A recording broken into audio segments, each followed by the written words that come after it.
Lapso.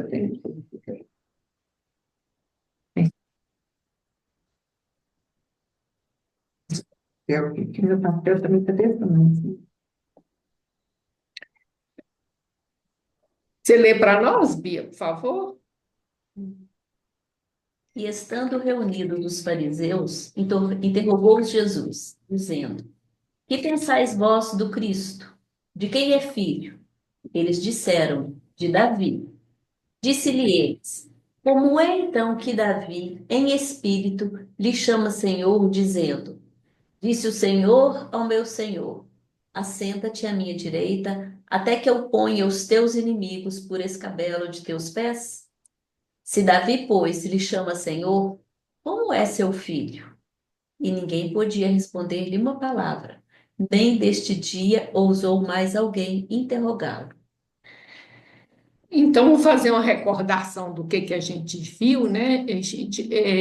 Até aqui, desde a entrada triunfal, está tendo, a entrada em Jerusalém, está tendo vários debates deles com Jesus. Veio os fariseus, veio os saduceus, veio os fariseus com herodianos, né? Só que agora a coisa muda. É Jesus que pergunta. E o Cristo, é óbvio, ele não pergunta só para os fariseus. Essa pergunta é uma pergunta dirigida a cada um de nós, né? Então, a pergunta do Cristo são duas perguntas, na verdade. Vocês conseguem enxergar que são duas perguntas?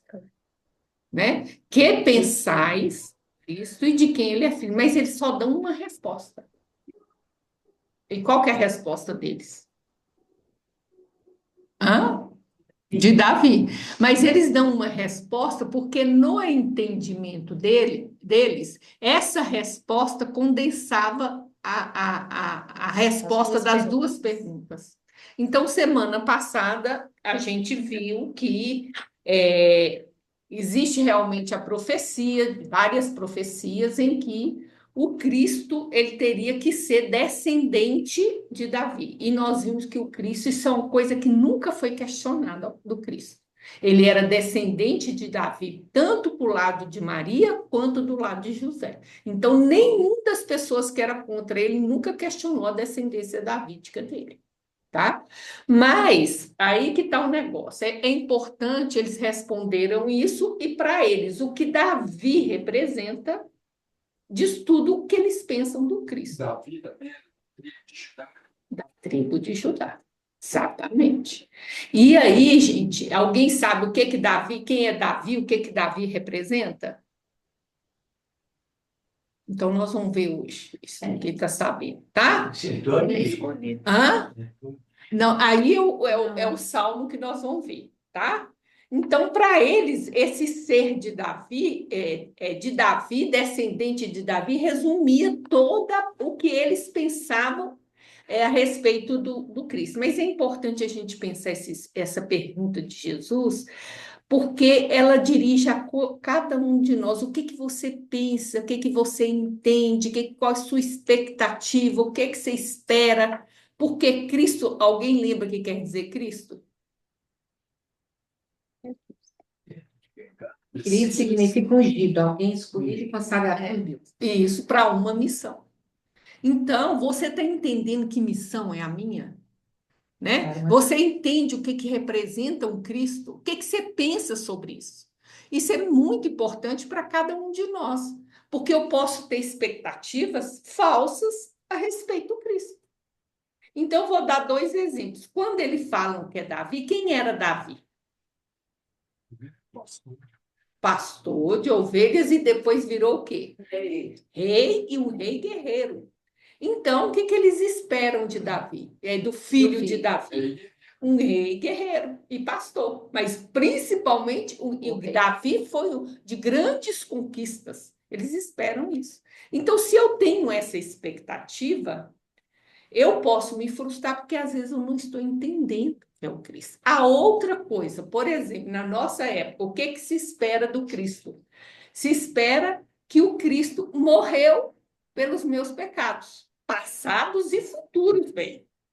Então, olha bem, eu estou na expectativa que eu sou uma pessoa pura. Está correto? Mas essa expectativa está correta? Então, olha como é que é importante a pergunta de Jesus. Pense no que quer dizer ser ungido por Deus. Você tem que entender qual foi a missão que Deus me deu. Porque senão você cria uma expectativa que não corresponde à realidade. Uma expectativa com relação à crença deles de vida, né? Deles e nossa. É. Porque isso impacta hoje no nosso dia a dia, igual eu estou falando. Se eu acho que o Cristo morreu e me livrou de todos os pecados, passados e futuros, a minha expectativa é que hoje eu seja uma pessoa sem pecado. Entendeu? Então eu não devo nada para a lei.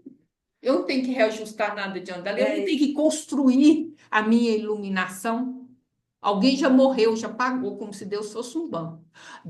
Vamos dizer, já pagou por mim, eu não devo nada para ninguém, entendeu? Então, isso impacta hoje conosco. E essa é a crença mais difundida, não é a nossa, né? Então, essa pergunta de Jesus é muito importante, é a gente entender o que é o Cristo e o que ele veio fazer aqui. Porém, na resposta de Jesus, nós vamos ver a resposta de Jesus, nós estudamos o Salmo 110 na semana passada. O que acontece no Salmo 110? Olha como é que é importante, o que Jesus diz. Como então que Davi, em espírito, lhe chama Senhor? Então, o que Jesus está falando? Que Davi presenciou em espírito uma cena celeste. Veio, transformou-se em salmo. Olha bem, então ele viu uma cena celeste e em espírito e transformou-se em salmo. Então vamos recordar o que o salmo fala. O salmo fala assim: o Davi vê quem conversando? Deus e o Cristo. Né? Não é bom falar Jesus, não, que Jesus é personalidade encarnada. Quem estava lá era o Cristo. Né? Ele aqui está tratando do Cristo. Então, aí o que acontece?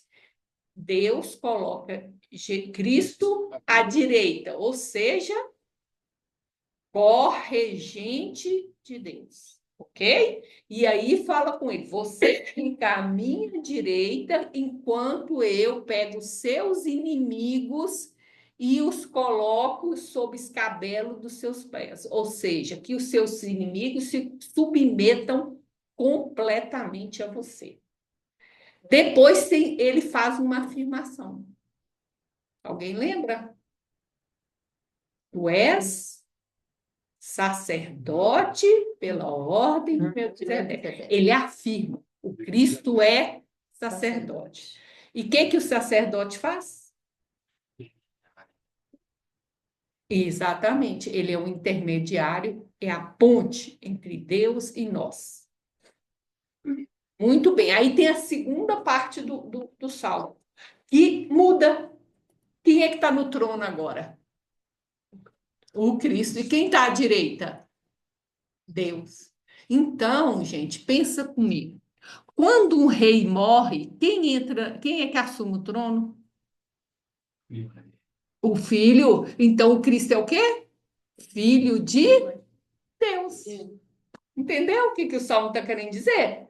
Porque o Deus sai e o Cristo senta no trono. Quem senta no trono do rei é filho do rei. Então, Cristo é filho de Deus. Já tem duas coisas do Cristo aí. E aí, o que Deus fala? Deus fica com o apoio do Cristo e entrega a direção da terra para ele. E fala o quê? No dia da ira, ou seja, no dia do julgamento, que cada ciclo tem um julgamento coletivo, nós estamos passando por essa fase, né? Então, no dia da ira, você vai mudar as autoridades e no final acaba o Cristo bebendo uma água e saindo de cabeça erguida, ou seja, é uma imagem de quem se recompõe de um longo período de luta e sai vitorioso. Agora a gente pode voltar para a resposta de Jesus aqui, tá? Então, beleza. Disse ele então: como é que Davi, em espírito, lhe chama de Senhor, dizendo: disse o Senhor ao meu Senhor. Se Davi, pois, lhe chama Senhor, como é o seu filho? Pensa comigo, gente. Até na nossa cultura, não vou nem falar na cultura patriarcal. O pai que chama o filho de Senhor? Nunca. O filho é que chama o pai de Senhor. Então, veja bem, Davi vê a cena e fala Senhor para Jesus e Senhor para Deus, né? Então, isso que Jesus está questionando ele. Como é que ele pode ser filho de Davi se Davi chama ele de Senhor? Porque Davi reconhece que ele é Cristo. Exatamente. Então, o que que Jesus está chamando a atenção? Vocês estão entendendo Cristo muito no nível material. E Jesus traz um salmo falando da realidade espiritual, que é muito maior que a material. Então, o entendimento do Cristo não cabe no teu olhar de encarnado, porque ele é descendente de Davi, mas ele é senhor de Davi. É muito mais do que só descendente, é descendente conforme a carne, mas o Cristo é muito mais do que isso. Então, o que que ele fala? Então, ele relata o pedaço do Salmo, né? E fala: se Davi, pois, lhe chama de Senhor, como é que ele é seu filho? Então, o que que ele está fazendo? Pensa bem. Você prestou atenção que nesse salmo, Davi vê o Cristo à direita de Deus e depois entronado e declarado sacerdote. Você está com entendimento que o Cristo é simplesmente um descendente de Davi?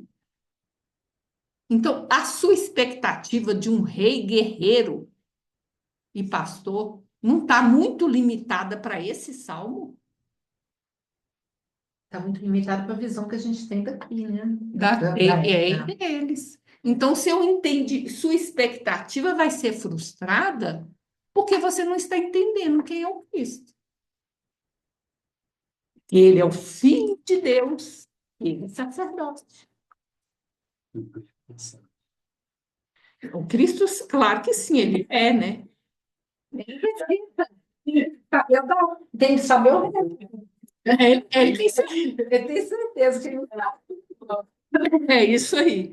Então, Ô, gente, Vânia, eu oi. estou misturando umas coisas aqui, Vânia, porque não tem uma passagem que é, Jesus, o Cristo disse que antes que Abraão fosse, eu já era? Não tem uma passagem assim?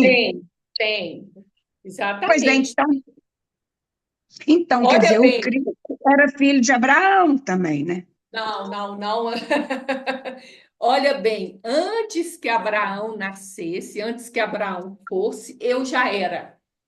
O que que ele quer Pois é. dizer isso? O povo de Israel começou com Abraão. Só que o Cristo já era Cristo antes que Abraão fosse Abraão.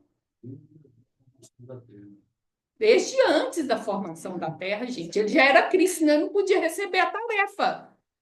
Não Ele... confunde com essa passagem aí de Davi? Não confunde? Não, de jeito nenhum. Ele está mostrando que, vamos dizer, eu antecedo em milhões de anos Abraão. Você acha Abraão grande? Antes que Abraão fosse, eu já era Cristo. Antes que Abraão nascesse aqui nesse mundo e fosse o teu patriarca, o teu pai, eu já era Cristo. É isso que ele está falando. É porque ele que construiu a terra. É ele que construiu a terra. Entendeu, Leonor? Ficou É, claro? É isso que quer dizer. Mas aqui entendi.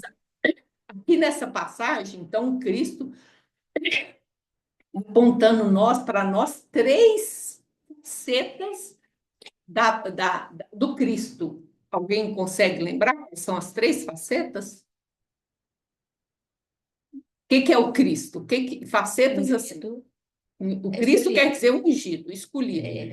Mas, como sal, sim, Mas no Salmo mostra para nós três, vamos dizer assim, São aspectos.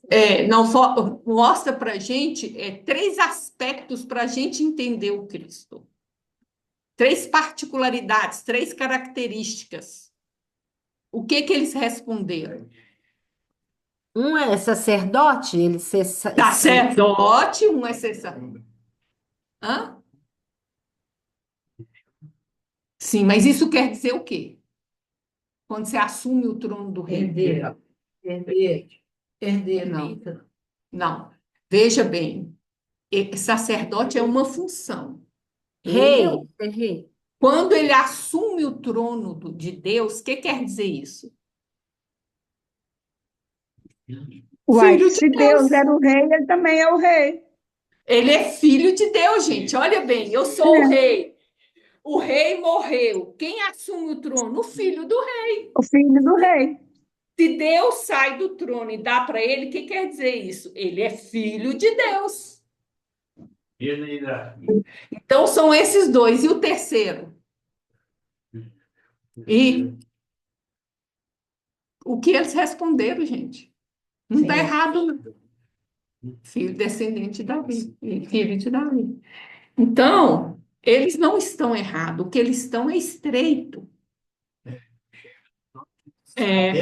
Então, são essas, aqui nessa passagem, o Cristo está trabalhando três facetas do Cristo, não é as únicas, mas aqui ele está trabalhando filho de Davi, sacerdote e filho de Deus. E é isso que nós vamos tentar entender hoje, tá?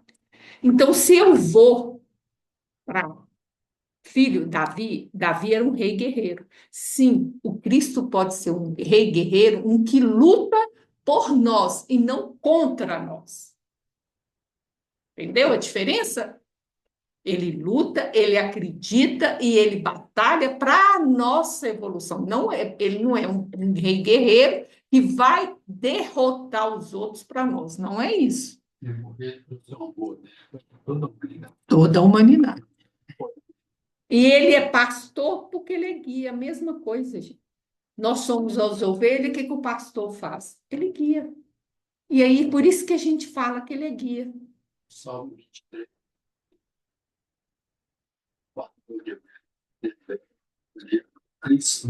Sim. Veja bem, não, cuidado, gente, são duas coisas diferentes. Uma coisa é um salmo ser messiânico, como esse aqui. Outro é eu ler o salmo e falar assim, eu posso aplicar isso a Jesus. São duas coisas diferentes.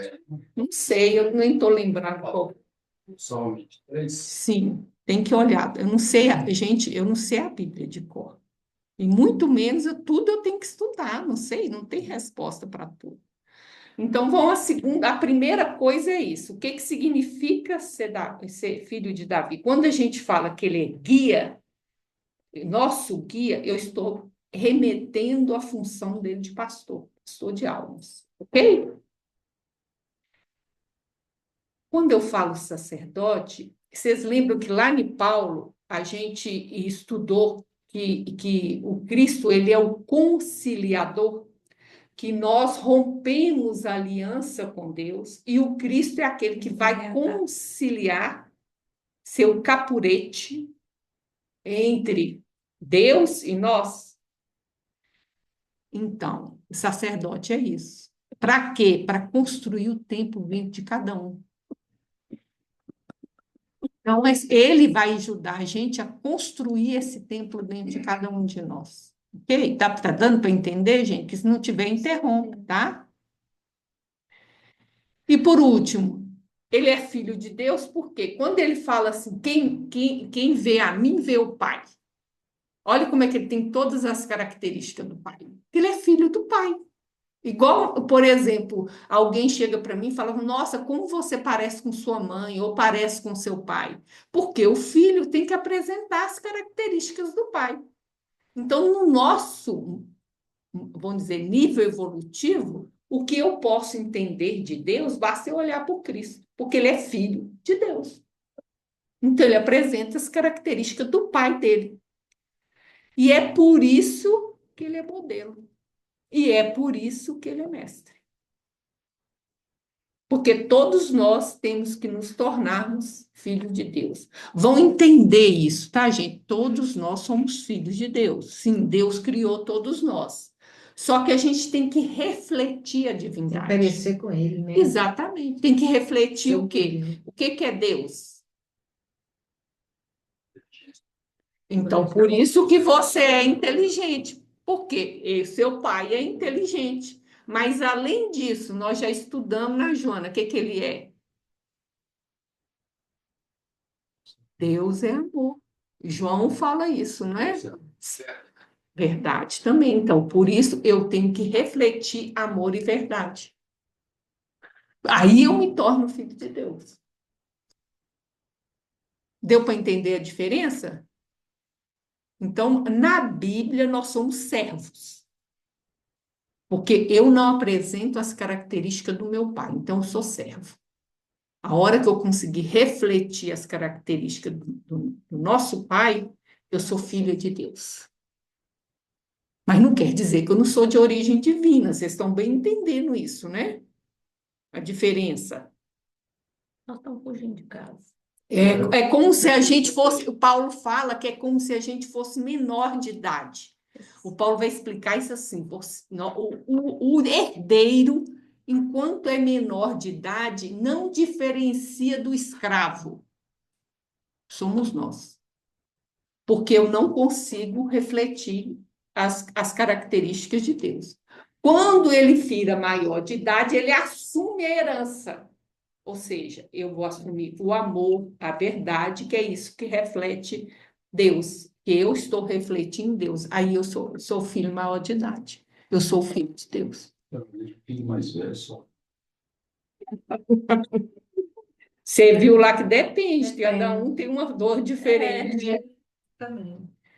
Aí, gente, a gente trouxe, olha, em 1 Coríntios 6,19. Ou não sabeis que o vosso corpo é o templo do Espírito Santo, que habitais em vós, proveniente de Deus, e que não sois de vós mesmos? Então, o que que habita dentro de nós? Deus. Que é a mesma coisa de selfie, que é a mesma coisa de Imago Dei, do Cristo que habita em mim, do Espírito Santo que habita em mim. É isso, nós temos a chama divina dentro de nós. Olha o que fala: vosso corpo é templo do Espírito Santo. E nós temos que construir esse templo como? Nos tornando consciente dessa fagulha divina que existe dentro de nós. E é isso aí, por isso ele é sacerdote. Porque ele veio destruir o templo humano para construir o templo interno. Para a gente parar de perder tempo fazendo rito, em vez de entrar para dentro e construir o templo interno. Entendeu por que que ele é sacerdote? E são funções diferentes, entendeu? Ele é sacerdote e é pastor. Não é que ele é sacerdote e deixou de ser pastor. E deixou de ser mestre, e deixou de ser guia, não, é tudo. Pastor aí seria as ovelhas, né? Seria nós, né? Ele é guia nosso porque ele é pastor. Né? Ok, gente? Só uma pergunta. E essas características também, Nietzsche, claro, esse, só no judaísmo não leva o povo no mundo. Então, qual que é a igreja de Cristo, gente? Ela é mundial. Para você, ela é espiritual, não é templo de pedra. Você, pelo fato de ser cristão, não quer dizer que você seja da igreja de Cristo. O que que caracteriza ser cristão? Ser ligado à igreja espiritual do Cristo. Exatamente. E como é que a gente segue Cristo? Sim, mas o principal, o que que é a base do evangelho? Nós vimos o maior mandamento, deve ter o amor. Se você é comprometido com o projeto amoroso do Cristo, você faz parte da igreja espiritual dele. Não interessa se você é budista, ateu, cristão, não interessa. E você pode ser cristão aqui na Terra e não ser da igreja. É o jeito que você vive, não é o jeito que você fala que tem que ser, É. né? Você pode- Cartilha que você segue. Você vive. Como você vive. E já fez. Bateu. Exato.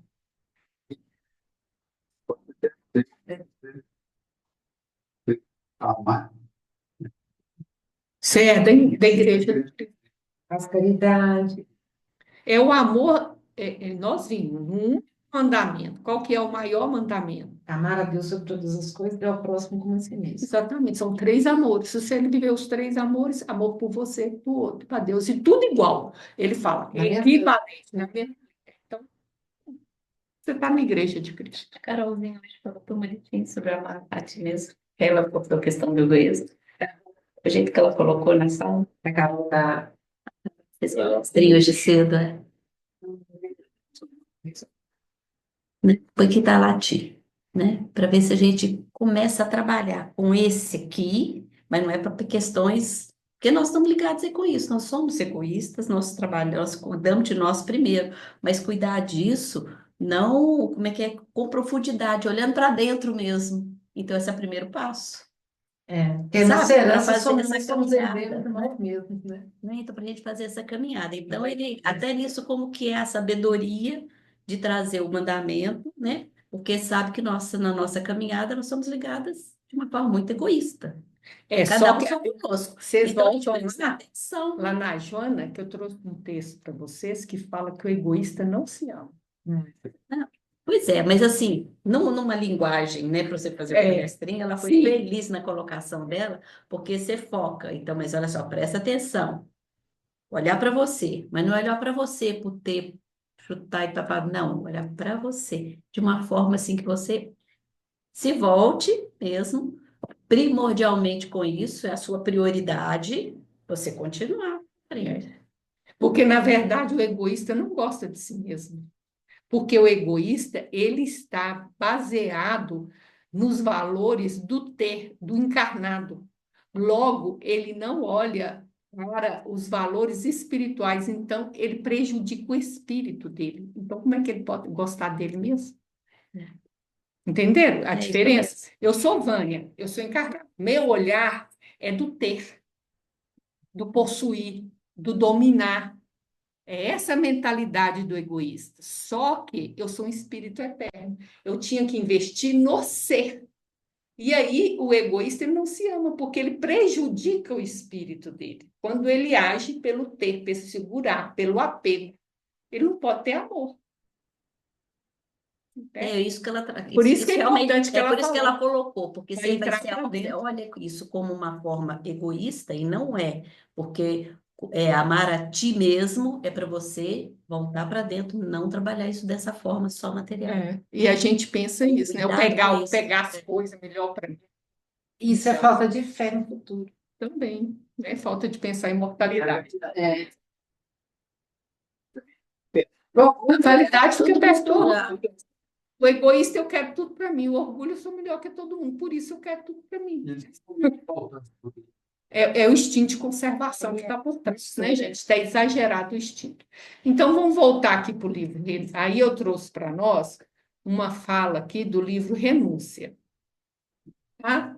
Onde a Alcione está falando, tem várias colocações sobre o Evangelho. Olha o que ela fala. No templo de pregações públicos, concluía a filha de Madalena, ou seja, Alcione, sem afetação, humildíssima. Isso quer dizer, humilde, ela era um anjo. Então, ela falou sem afetação, com certeza. Poderemos receber as inspirações externas. Olha como é que ela fala, é importante você vir no centro espírita, participar de uma reunião, que você recebe uma inspiração externa. Às vezes um ponto de vista do outro, às vezes a pessoa que vai falar traz alguma coisa que você sozinha não conseguiria chegar. Então é importante.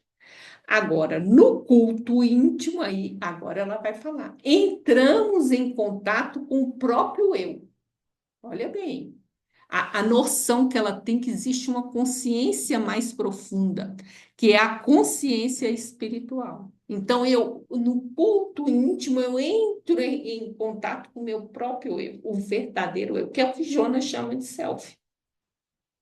Recebendo divinas mensagens na consciência. Daí eu abro o campo espiritual para receber essas influências. Os ministros religiosos têm fórmulas convencionais, o externo, né? Nós, como sacerdotes da própria iluminação, temos as expressões espontâneas da vida. Ou seja, nós temos que construir esse templo onde a gente encontra esse Deus nosso, que ele é espontâneo, ele traz vida, porque é uma coisa fresca para mim. Entendeu? E porque é minha necessidade. Eu estou formando o meu templo íntimo. Minha noção de ver a vida. O que eu preciso mudar? O que eu preciso perceber? Então, esse contato. Por isso, Cristo é o sacerdote, para ensinar a gente a construir esse templo dentro de nós, onde habita o divino. Está entendendo? Nós estamos trabalhando hoje a imagem que nós temos do Cristo. Por isso que ela vai falar aqui, ó, somos sacerdote, cada um de nós. O Cristo é o reconciliador que vai fazer com que eu construa o meu templo para eu ser essa ponte minha com Deus, de ligação direta, de aliança, de contato, de comunhão direta com Deus. Eu tenho que refazer essa aliança. Ele não vai fazer para mim. Ele faz para me ajudar que eu construa isso dentro de mim. Bom? Ele traz o Deus até nós, para a gente ir trabalhando e construindo isso dentro de nós, ok? Quer ler para mim, Bia? Brasil, coração do mundo e pátria do Evangelho. No capítulo 14. Se após os movimentos revolucionários surgem no orbe novos aspectos de progresso geral, é que o bem é o único determinismo divino dentro do universo. Determinismo que absorve todas as ações humanas para as assinalar com o sinete da fraternidade, da experiência e do amor. Os espíritos das trevas se reúnem para a chacina e para a destruição, como acontece atualmente na Terra. Então, ele vai falar aqui dessa ação dos espíritos da Terra, mas do que ele está deixando claro? Olha bem, o determinismo é o bem.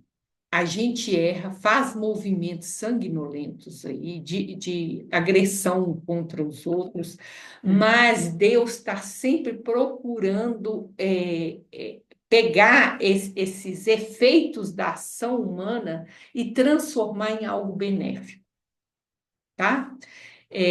Porque tudo que acontece é usado para o bem coletivo, mesmo quando é errado. Entendeu? Tudo o caminho é a fraternidade, a experiência e o amor. A gente faz as guerras, as agressões, os problemas uns com os outros, e esses movimentos, muitas vezes guerreiros mesmos, é sempre usado no sentido do crescimento para o bem, para a fraternidade. Isso é um exemplo do que você não deve fazer para crescimento. É isso aí. O exemplo do Aí ele fala desses espíritos da terra, aqui nas trevas, que se reúnem, chacina e destruição. Então, vamos ver. Aliando-se às tendências e às fraquezas das criaturas humanas, levam a mentalidade geral a todos os desvarios. Gente, é nós. É nós mesmos. A gente acha que chegou no fundo do poço. Tem alguém que vai mais fundo, mais exagerado. Você fala, não, agora nós não temos condição de fazer uma coisa pior que isso. Aí, daí a pouco tem um crime pior na internet. É incrível. Já viu de tudo, tem alguém que consegue fazer um trem pior. Eles julgam estabelecer o império das sombras no plano moral do globo terrestre. Eles acham que estão dominando. Mas a verdade é que todos os triunfos pertencem a Jesus, e as correntes da luz e do bem absorvem todas as atividades, anulando os resultados, porventura, de correntes da expansão limitada das É Então, Só gente, sabia. a gente está no chiqueirinho, tá? Você pode fazer bagunça, tá, mas o chiqueirinho tem limite. Se você pegar o livro A Caminho da Luz, isso é muito interessante, porque vem a expansão muçulmana do norte da África e entra na Espanha, e a espiritualidade põe um Corta limite. Fala, na França não entra. E já nasceu um general lá nos Alpes, queria comandar isso, sabendo que aquele outro lá já vinha invadir. Olha só, o negócio é um planejamento. Por que que na França não? Porque a França estava sendo preparada para receber o espiritismo. E entrando os muçulmanos lá, não ia conseguir. Estava sendo preparada para ir lá. E Então, hoje, aí você vê o planejamento. Então, você tem um cercadinho, tem um limite. e Que não hoje, eu vou dizer, vocês vão até onde não prejudica os planos divinos. Pode falar. É isso aí. E hoje é alvo, não é, de muitos ataques muçulmanos, né? A França, eles querem mesmo a França, Lá, né? aí é uma questão espiritual lá do plano, que você invade lá, É. depreda lá, explora lá, depois eles vêm para cá receber. Então, eles acham que estão no plano moral, estão gozando. Mas olha o que ele fala. Quando ele fala que todos os triunfos pertencem a Jesus, quem é que está na direção da terra? Exato. É isso que ele está falando. Pode aparentemente, olha, aparecer que as sombras estão dominando, mas não estão, porque as correntes de luz vai absorvendo essas atividades e transformando em um bem mais profundo. Mas, aí vem o mas, né? é essa a razão porque, mesmo depois dessas ações destruidoras, florescerão outros núcleos valiosos de civilização. Interessante, não necessariamente o mesmo núcleo, É. porque as civilizações ela Outros tem um núcleos. ciclo, tá? Então você vê, teve a Síria, cadê a Síria? Teve Babilônia, cadê a Babilônia? Teve os pés, cadê? Tá lá, só sobrou o Irã. Que mais? Roma, cadê Roma? Entendeu? A civilização tem ciclo. Grécia. Aí surge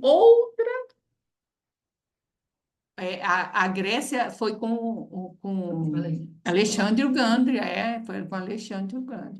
Então, gente, as civilizações têm ciclos e ele se acaba e surge outra. Não é que aquela vai reviver, não. Temos mais Não. aqui, né? Não falaria isso. Hoje o mundo tem várias, né? Eu vejo assim, tem várias. Você vê, os Estados Unidos manda na China, manda na Rússia, manda na China, manda na Coreia do Norte, manda dentro do Irã. Eu, pelo menos, enxergo que não. Na África. Nem quer. Então, tem várias pessoas mandando nesse pedaço aí, não tem, não? Eu penso assim, mas posso estar completamente equivocada na minha visão. Hã? Não, veja bem, os persas, quando nós falamos de persa, nós falamos de Dario, de Ciro, que libertou o povo de Israel da Babilônia, nós estamos falando de um império, é isso que eu estou falando. Vem essas civilizações destruidoras e surgem novos núcleos. Ela teve o ciclo dela de poder, perdeu. E aí entrou o pessoal grego, que submeteu os persas. E depois vieram os romanos em cima do grego. Olha bem, veio a Síria, veio a Babilônia, veio os persas, vieram os gregos e vieram os romanos. Todos foram ciclos. É isso que eu estou dizendo. Acaba e surgem novos núcleos de civilização. Não é que o mesmo revive. É o que ele está falando aqui. Florescem outros núcleos valiosos de civilização, com um objetivo para o bem. Às vezes a gente deturpa.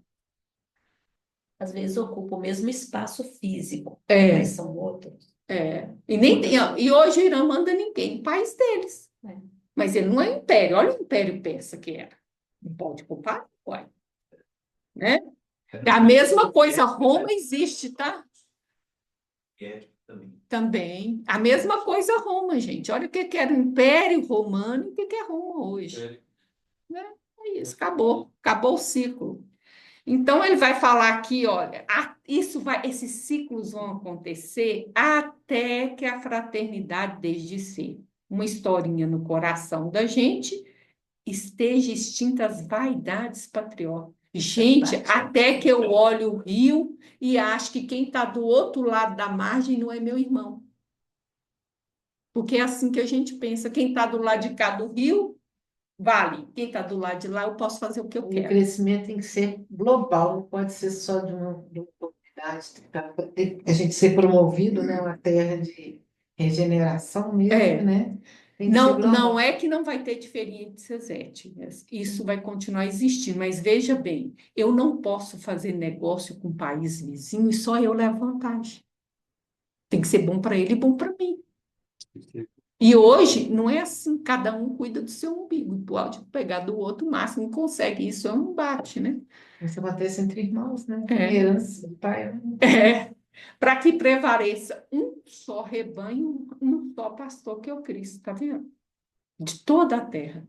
Um só rebanho e um só pastor. De um líder espiritual, gente. Nós estamos falando um só rebanho, um só pastor, mas é Jesus espiritualmente, tá? Os seres da sombra terão o poder de arrastar o homem a lutas fratricidas. Nós estamos vendo isso. Não dá nem para falar. Eu já tentei contar quantos núcleos de guerra, só que quando você entra na África, você perde. Uhum. Você já não tem ideia de quem é que está lutando contra quem, você fica perdidinho ali. Mas ai daqueles que fomentarem semelhantes delitos, para as suas almas, a noite dos séculos é mais sombria e mais dolorosa. Porque mesmo Cristo aproveitando esses movimentos em favor de criar uma fraternidade, não te tira a sua responsabilidade, não. Correto, gente? Então, esse texto aqui eu trouxe para a gente ver Jesus como pastor, Jesus como nosso guia, Jesus como rei da terra, que a gente chama governador. Naquele tempo não existia, né? A figura máxima era o rei, o governador, porque Deus é o rei. Né? É isso. Imperador da terra. Olha, nesse ponto, você falou, assim, o benefício da Segunda Guerra Mundial, que fez um filme, tudo, na parte médica, houve um progresso danado, porque eles faziam experiência ao vivo, Sim, com a pessoa doendo, eles não estão nem ligando. sim. E judeus foram Por muitos, causa da crianças medicina, judias, vamos falar a verdade, não foi judeu, foi crianças. Tá? é, Principalmente na parte de genética. Sim, é isso que ele está falando. Olha o que Jesus...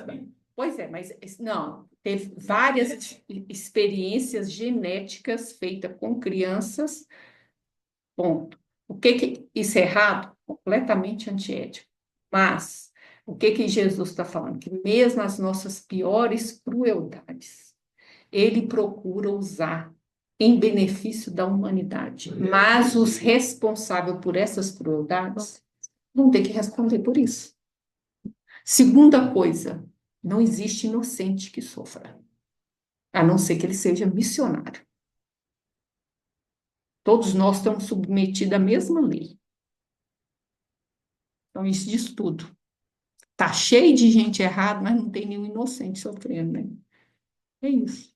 Poderia, ele não precisava do criminoso para se ajustar à lei. Porque Deus tem 1000 caminhos para nos fazer ajustar a lei, tá? Mas é isso. Então, vamos lá. Infelizes de quantos tentarem fechar a porta ao progresso dos seus irmãos, porque acima da justiça subornável dos homens há um tribunal onde impera a equidade inviolável. Olha bem, gente, isso a gente está vivendo agora. Vivendo e vendo, não é? Nossa justiça subornável. Vamos falar Brasil, não vou falar de outro lugar. Mas ele fala, gente, tem um que ninguém compra. E qualquer um que sofra prejuízo aqui está sofrendo porque deve à lei de Deus. Só isso. A Têmis divina conhece todos os traidores da humanidade que passam pelo mundo glorificados pela história. A condenação lhes marca a fronte e aos seus ouvidos ecoam incessantemente as palavras dolorosas. Caim, Caim, que fizeste dos teus irmãos maldito? Somente as lágrimas, no círculo doloroso das reencarnações tenebrosas, lhes abre uma vereda para a reabilitação nas estradas eternas do tempo.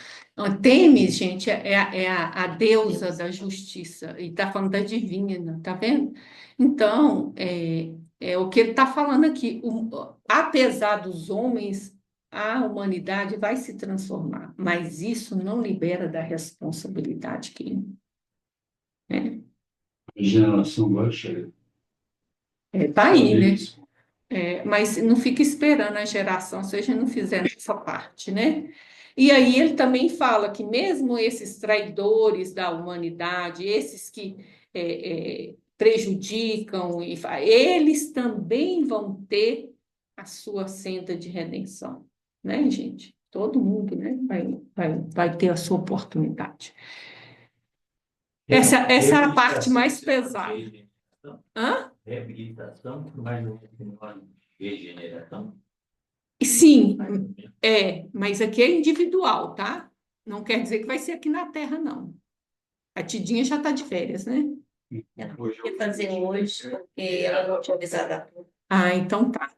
Então, gente, vamos lá no nosso tempo, então. Ó, no capítulo 5 do Paulo Estevão, ele fala assim, olha, nós temos aqui Estevão sendo apedrejado, vai ser apedrejado, ele está depondo diante do Sinédrio. Então, ele fala assim, a lei nos retinha no espírito de nação, ou seja, unificou Israel. Israel se achava, vamos dizer, diferente dos demais povos, mas foi o que uniu o povo e fez a história de Israel, foi a lei. Sem conseguir apagar de nossa alma o desejo humano de supremacia, que os outros povos servissem a Israel. Muito de nossas rachas há esperado um espírito dominador que fizesse com que os outros povos fizessem o que o Roma fez. Roma dominou a gente, então vai vir um Messias, que é para fazer o quê? Fazer Roma ser submetido a nós. A mesma ciclo, coisa, né? é o mesmo ciclo. Nós somos escravizados, agora a gente muda. Que penetrasse em triunfo a cidade santa com os troféus sangrentos de uma batalha de ruína e morte. Então, quando se pensa em descendente de Davi, às vezes pensa-se nesse aspecto. Que nos fizesse empunhar um cetro odioso de força e tirania. Mas o Cristo nos libertou para sempre. Então, ele não veio só para libertar materialmente. Porque, igual não tem o ciclo da civilização, se ele tivesse feito isso, Israel ia ter o ciclo da civilização dela. Acabasse, vinha outro mais forte para pegar. Né? Mas ele veio libertar a alma. Como filho de Deus e emissário de sua glória, seu maior mandamento confirma Moisés, que está lá em Levítico. A gente trouxe aqui e leu. Quando recomenda o amor a Deus acima de todas as coisas, de todo o coração e entendimento, acrescentando no mais formoso decreto divino que nos amemos uns aos outros como ele próprio nos amou. É isso. Então, ele veio trazer o amor como filho de Deus e completamente oposto da expectativa. E a gente entende, então, a importância da pergunta do Cristo, né? E a Caminho da Luz, eu leio para nós. Caminho da Luz, capítulo 3. Apesar de surgir um dia no mundo como alegria de todos os tristes e providência de todos os infortunados, à sombra do trono de Jessé. E Jessé foi o pai Foi. de Davi, ou seja, como descendente de Davi. O Filho de Deus, em todas as circunstâncias, seria o verbo de luz e de amor do princípio, cuja genealogia se confunde na poeira dos sóis que rolam no infinito. Tá vendo, Leonor? Por isso, ele já era Cristo antes que Abraão tivesse existido aqui na Terra. Olha lá, a genealogia do espírito dele está na poeira de sóis do infinito, não foi na Terra. Quando ele chegou à Terra, que ele assumiu Ele já era Cristo, essa missão. Então, aquele verbo que está lá no livro da Gênesis, que fala, e faça a luz, e é o Cristo, é o verbo de luz e amor do princípio. O princípio é a Gênese da Terra. Foi luz e foi amor, era ele que estava lá. Ele usando o verbo divino, né? E por último, essa aqui do Evangelho. O Evangelho segundo o Espiritismo, no capítulo 1, item 4. Mas o papel de Jesus não foi o de um simples legislador moralista, tendo por exclusiva autoridade a sua palavra. Quem foi assim? Moisés. Não é que veio trazer as leis, né? Cabia-lhe dar cumprimento às profecias que lhe anunciaram o advento. A autoridade lhe vinha da natureza excepcional de seu espírito e da sua missão divina. Por isso que ele é Messias, tem uma missão divina. Ele foi ungido, escolhido para uma missão divina. Ele viera ensinar aos homens que a verdadeira vida não é a que transcorre na terra, e sim a que é vivida no reino dos céus. Viera ensinar-lhes o caminho que a esse reino conduz, os meios deles se reconciliarem com Deus e de pressentir esses meios na marcha das coisas por vir para a realização dos destinos humanos.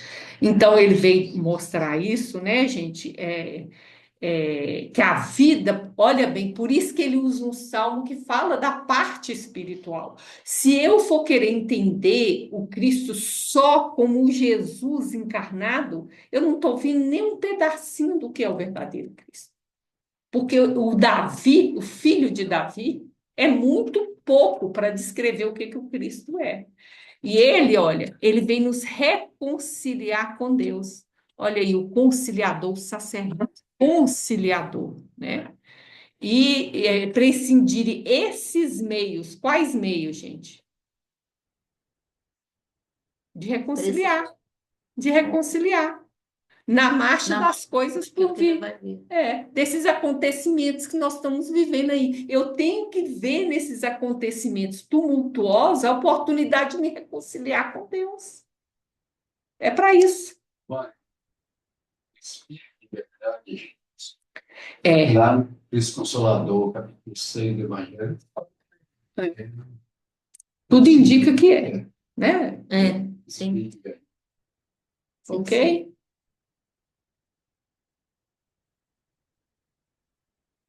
Não entendi.